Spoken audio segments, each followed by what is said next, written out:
등산을 연휴에 시간을 맞춰 친구들과 함께 지리산에 등산하기로 계획을 세웠다. 드디어 등산 당일이 되었고 우린 진수의 차를 타고 지리산으로 향하였다.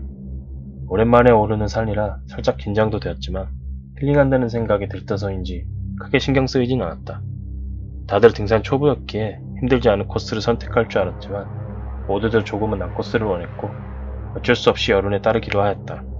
그렇게 시작된 산행은 좋은 공기를 마시며 상쾌하기 그지없었는데 역시나 등산 초보에게 난 코스는 쉬운 게 아니었다. 그래도 다들 끝까지 힘들다는 내색 안하고 출발한 지 몇 시간이 지나서야 목표한 정상에 오를 수 있었다.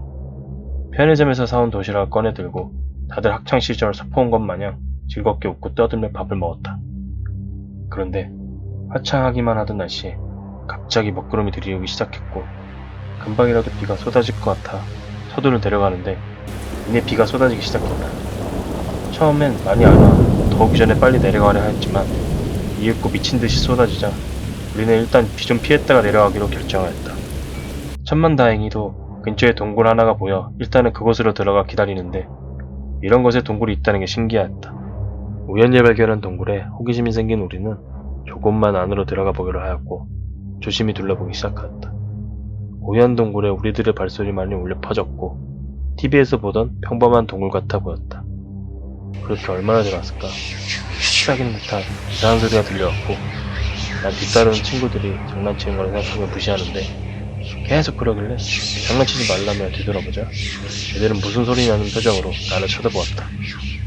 내가 잘못 들은 걸까 생각하며 더욱 안으로 들어가던 중 뭔가 질퍽한 걸 말고 확인해보니 피로 물든 동물의 사체였고 우리 놀라서 소리 지르며 출구로 뛰기 시작했다.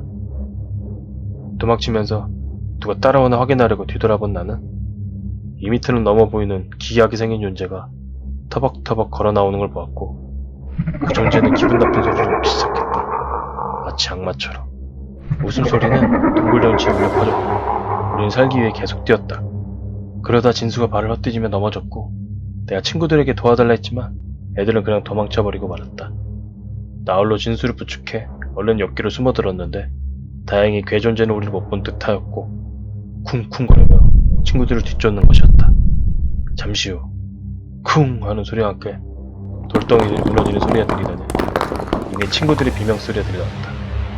진수에게 잠시 기다리라 말한 뒤 살며시 다가가 살펴보니 괴존재가 친구들을 먹어치우고 있었고 아까 돌덩이가 무너지는 소리는 입구가 돌무더기로 막히는 소리였던 것이었다.